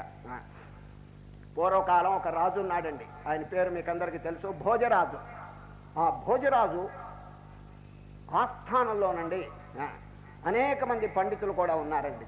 కానీ ఒక పండితుడికండి సంతానం ఎక్కువ అండి. వారిని ఈ భోజరాజు ఇచ్చే జీతం ఆయనకి చాలలేదండి. చాలకపోతే ఒక దుర్బుద్ధి కలిగిందండి. ఒకనాడు ఆయన ఆస్థానంలోనే తిరుగుతుంటాడు ఈ పండితుడు. ఆస్థానంలో ఏం పడి ఉంటాయి తెలుసండి? వజ్రములు, వైడూర్యములు, బంగారపు చెంబులు, వెండి చెంబులు, ఇవన్నీ పడి ఉంటాయండి అక్కడ అంతఃపురంలో, ఇక్కడ అక్కడ. వీరికి దుర్బుద్ధి ఏమిటంటే, ఒకనాడు అర్ధరాత్రి ఈ భోజరాజు ఇంట్లో ప్రవేశించి 2 బంగారపు చెంబులు కానీ 2 వెండి చెంబులు 2 ఆభరణాలు తీసుకుంటే 5 ఏళ్ల వరకు తక్షణంగా నా కుటుంబం జరిగిపోతుంది అని దుర్బుద్ధి కలిగిందండి. అది దుర్బుద్ధి కలిగి అక్కడే తిరిగేవాడు కదండి, అన్ని తెలుసునండి ఉపాయములు, ఏ దారి గుండా వెళ్తే మనం దొంగిలించవచ్చునని. అర్ధరాత్రి వేళ అందరూ నిద్రపోతున్నారు భోజరాజు ఆస్థానంలో. సరిగా బయలుదేరాడు, ఒక సంచి తీసుకున్నాడండి. ఈ పండితుడు బయలుదేరి ఒక బంగారపు చెంబు ఉంది, అందరూ నిద్రపోతున్నారు. బంగారపు చెంబు తీసుకుని సంచిలో వేసుకోబోతుంటే గరుడ పురాణం జ్ఞాపకం వచ్చిందండి. గరుడ పురాణం దానిలో ఏం చెప్పబోతుంది? బంగారము ఎవరైనా దొంగిలిస్తే 1000 సంవత్సరాలు రౌరవంలో అవస్థపడాలి అని ఉందండి. దాంట్లో ఈయన అన్ని తెలుసండి, అన్ని కంఠస్థంగా వచ్చు ఈ పురాణాలు ఇవన్నీ. అందువల్ల చీచి ఏమిటి చిన్న చెంబు వల్ల 1000 సంవత్సరాలు రౌరవ నరకం ఎవరని పారేశాడు అవతల వచ్చి మనకు వద్దని. మళ్ళీ ఇల్లు జ్ఞాపకం వచ్చింది, వీళ్ళందరినీ ఎట్టా పోషించాలని. మళ్ళీ అనండి అక్కడ వెండి చెంబు తీసుకుని లోపల వేయబోతున్నాడు. మళ్ళీ దానికి ఒక ప్రమాణం అండి, పద్మ పురాణం జ్ఞాపకం వచ్చిందండి. రాత్రి అంతా ఇదేనండి, ఒక్కొక్క వస్తువు తీసుకోవటం, ఒక్కొక్క పురాణం అడ్డు రావటం. ఈ విధంగానండి ఆ వస్తువుల కింద వారేస్తున్నాడు, ఒక్క సంచిలో ఒక్క వస్తువు కూడా వేసుకోలేదు. ఈ విధంగా ఆలోచన జరుగుతుంటే రాత్రంతా తెల్లవారిపోయిందండి, కోడి కూసేసింది. ఇక అందరూ నిద్ర లేవబోయే టైంలోనండి పట్టుకుంటే దొంగ అని చెప్పి అరెస్ట్ చేస్తారని ఈ భోజరాజు పండుకున్న మంచం ఉన్న చూడండి, పెద్ద మంచం, దాని కింద దూరాడండి. ఈ పండితుడు దూరి నక్కి కూర్చున్నాడు. అందరు తెల్లవారిపోయింది, ఇక అందరు లేచారండి. లేస్తే ఇక చూడండి భోజరాజు గారు లేచి కూర్చున్నాడు పడక మీద. మహానుభావ పెద్ద రాజు కదండి. ఇక చూడండి హారతులు, సుందరమైనటువంటి స్త్రీలు హారతి పళ్ళెం పట్టుకుని వచ్చారండి అక్కడికి, ఏది వారికి హారతి ఇయటానికి. ఇటువైపు సామంత రాజులంతా చేతులు కట్టుకున్నారు, ఇటువైపు బంధువులంతా కూడా చేతులు కట్టుకుని నిలబడ్డారు, ఇటు సేవకులు, ఇటు వీళ్ళందరూ నిలబడ్డారండి. ఆ టైంలో ఈ భోజరాజు గారు ఈ సంపద చూడండి, సుందరమైన స్త్రీలు, ఇటు సామంతరాజులు, ఇటు సైన్యం, ఇదంతా చూచేటప్పటికండి కవిత్వం పొంగి పొంగి వస్తున్నదండి. ఎవరికి? భోజరాజుకి కవిత్వం బాగా వచ్చండి, సంస్కృతం అనర్గళంగా మాట్లాడగలడు. ఎవరు? భోజరాజు. చేతోహరా యువ, ఒక శ్లోకం వచ్చేసిందండి, వినండి. 4 పాదాలు. మొదటి పాదం చేతోహరా యువతయ సుహృదోనుకూల. యువతయ సుందరమైనటువంటి స్త్రీలు నాకు హారతిస్తున్నారు, ఎంత గొప్ప స్థితి నాది అని అనుకుంటున్నాడు. చూడండి మొదటి పాదం ఈ ఆడవాళ్ళని వర్ణించాడండి. చేతోహర, చిత్తమును హరించేటువంటి బ్యూటీ, వారి అందం చిత్తాన్ని హరిస్తున్నది. చేతోహర యువతయ సుహృదోనుకూల, మొదటి పాదం పూర్తయింది. రెండో పాదం సద్బాంధవా ప్రణయ గర్భగిరస్య భృత్యా, సేవకులంతా చేతులు కట్టుకున్నారు, బంధువులంతా ఎంతో వినయంగా ఉన్నారు. ఇది రెండవ పాదం. సద్బాంధవా ప్రణయ గర్భగిరస్య భృత్యా, కిటికీలో నుంచి చూచాడండి, కిటికీలో నుంచి సైన్యం అంతా కనిపించిందండి. గుర్రాలు, ఏనుగులు ఇవన్నీ శబ్దం చేస్తున్నాయి. గర్జంతి, మూడవ పాదం గర్జంతి దంతి నివహాస్తరలాస్తురంగా, తురంగా గుర్రాలు ఇవన్నీ కూడా సగిలిస్తున్నాయి అని చెప్పాడండి నా మూడవ పాదం. ఇక 4వ పాదం చెప్పబోతుంటే ఈ మంచం కింద ఉన్నటువంటి పండితుడి కండి భావకవిత్వం పొంగి పొంగి వస్తున్నదండి. భావకవిత్వం ఈయన ఆపలేకపోయినాడండి. ఎవరో కింద కవి 4వ పాదం కింద నుంచి కేక వేశాడండి. ఎవరు? ఈ పండితుడు. ఏమిటో వినండి.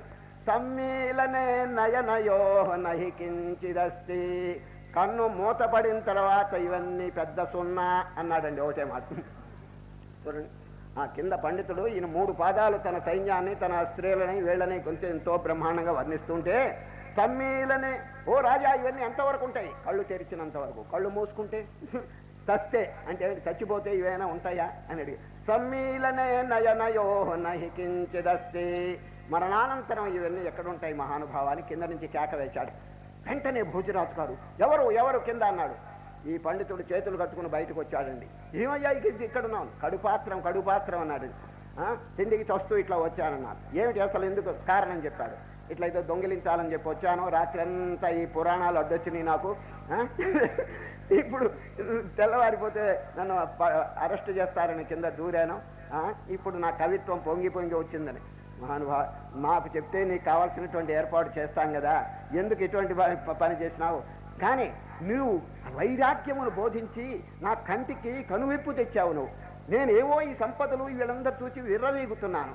నువ్వు 4వ పాదం ఏం చెప్పినావంటే, యత్సమ్మీలనే నయనయోహ నహి కించిదస్తి, కన్ను మూతబడిన తర్వాత ఇవి ఎందుకు ఉపయోగించావు అని చెప్పావు కదా. ఎంత నాకు ఉపయోగించిందంటే చెప్పటానికి లేదు. అపూర్వమైనటువంటి వైరాగ్య భావన నాలో కలిగించావు. మీకు కావాల్సినటువంటి ధనధాన్యములు కావాల్సి తీసుకో అని చెప్పి మంత్రి గారికి చెప్పి ఈయన చక్కగా ఏర్పాటు చేశారండి. చూచారు, ఈ వైరాగ్యం లేకపోతే మనస్సు నిలవదండి, ఇటు అటు పరిగెత్తుతూనే ఉంటుంది. ఇప్పుడు శ్రీకృష్ణ పరమాత్మ ఏం చెప్పారు?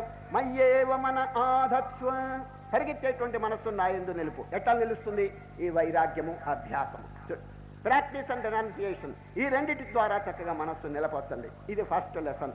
ఒకవేళ నిలపలేకపోతే చూడండి 2వ పాఠం. అభ్యాసయోగేన తతో మామిచ్ఛాప్తుం ధనంజయ.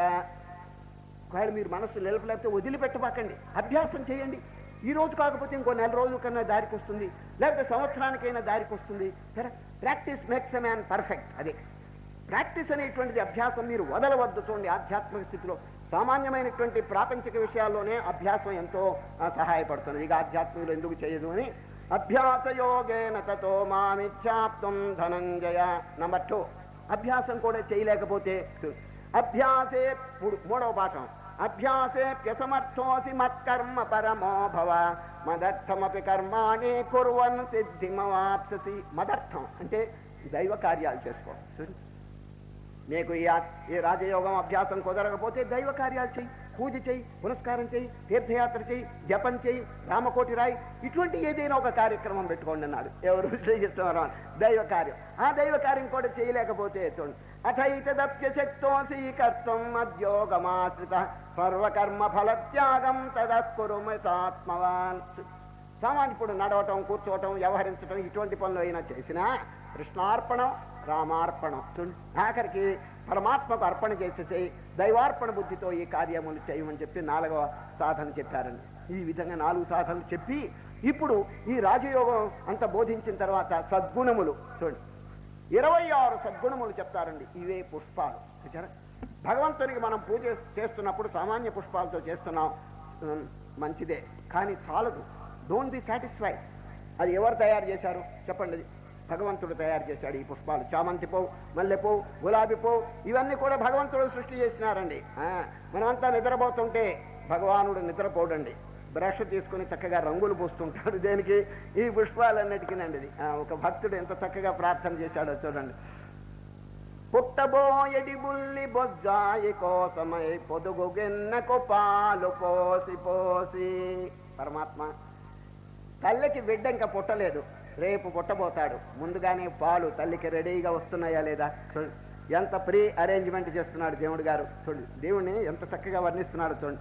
వారి అనన్యమైనటువంటి ప్రేమ చూడండి. పుట్టబోయడి బుల్లి బొజ్జాయి కోసమై పొదుగు గిన్నెకు పాలు పోసి పోసి కలికి వెన్నెలలూరు చలువ దోసిళ్లతో లతల కుమారాకులతికి ఎతికి. సాయంత్రం చూస్తే తీగ కనిపిస్తుంది, పొద్దున్న చూస్తే ఆకులు కనిపిస్తాయి. ఎవరు అతికించారు? లతల కుమారాకులతికి ఎతికి పూల కంచాలలో రోలంబములకు రేపటి భోజనము సిద్ధపరచి పరచి. రేపు 9 వస్తాయని ఈ రోజు రాత్రేనండి తేనె పెడుతున్నాడు పుష్పాల్లో. చూడు, ఎవరండి పెట్టేది?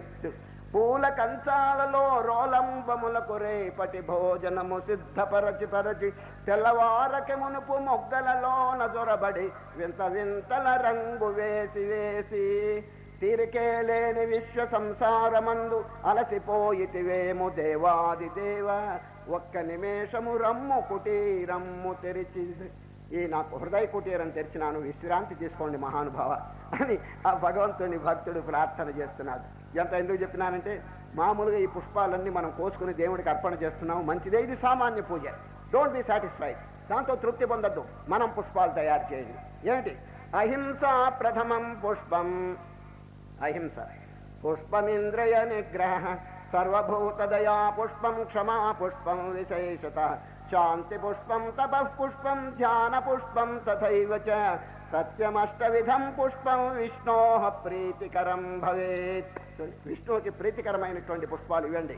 అహింస, సత్యము, దమము, శమము, పరోపకారం ఇవన్నీ కూడా. ఏమండి, ఈ పుష్పాలతో ఎందుకు పూజ చేయకూడదు మనం చెప్పండి? కనుక ఈరోజు శ్రీకృష్ణ పరమాత్మ 1 కాదు 2 కాదు 26 పుష్పాలు తయారు చేసి మనకిస్తున్నారండి. ఆయన ఈ 26 పుష్పాలని మీరు చక్కగా అవలంబించండి. పేర్లు చెప్తున్నారు వారు. అద్వేష్ట సర్వభూతానాం మైత్రః కరుణ ఏవ చ నిర్మమో నిరహంకార సమదుఃఖ సుఖక్షమే. నిజంగా ఒక్కొక్క సుగుణం మనం హృదయంలో బాగా చింతన చేస్తుంటే ఎంత ఆనందం అండి. ఆ సుగుణం ఉన్నదా? కొంచెం విచారణ చేయండి. కాగడా పెట్టి వెతకండి. కొంచెం ఎక్కడుందండి?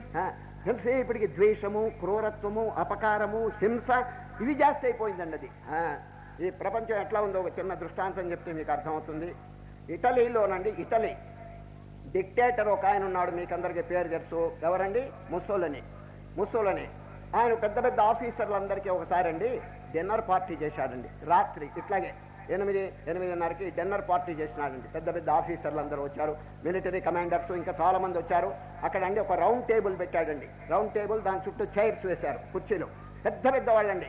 అక్కడ డిన్నర్ పార్టీ ఏమిటి చెప్పండి? ప్లేట్లు పెట్టారండి. చిన్న చిన్న ప్లేట్లు పెట్టి దాంట్లో అనేకమైన పదార్థములు, తినే పదార్థములు.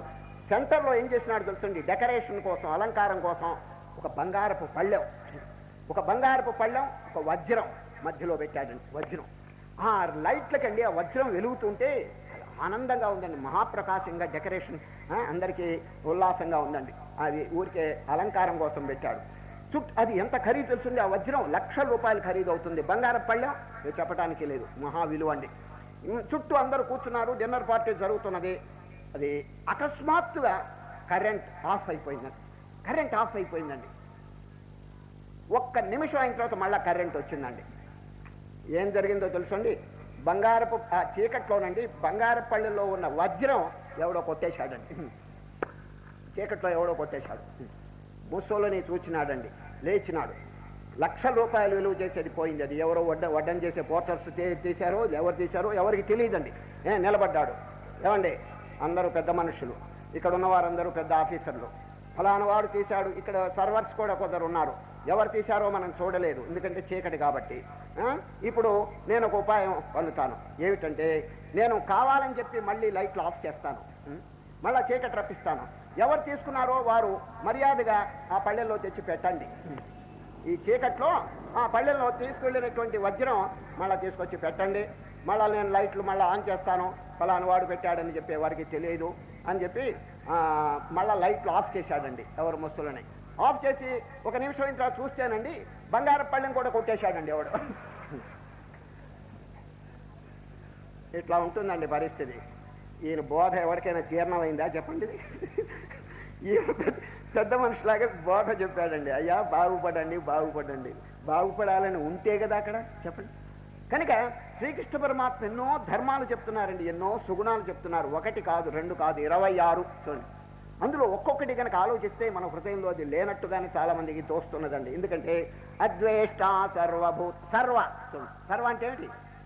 Not only to humanity but to the whole creation at large. చూడండి, ప్రేమ అనేది కేవలం మానవులకే కాదే, extend your love to all ఇతరమైన క్రియేషన్. చూడండి, ప్రపంచంలో అనేక జీవరాశులు. మానవుడు ఎవరండి? మానవుడు నిజంగా చూస్తే మైనారిటీ అండి.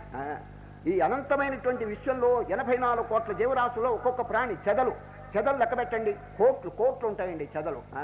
ఈ విధంగా మానవుళ్ళు అంటే చాలా తక్కువ మైనారిటీ. మరి వీడు మాత్రమే ఉన్నాడా ఈ ప్రపంచంలో? ఇంకా ఇతర ప్రాణి కోట్లు. కాబట్టి సర్వ అనేటువంటి పదం ప్రయోగిస్తున్నారు. అద్వేష్ట సర్వభూతానాం మైత్ర కరుణయేవచ.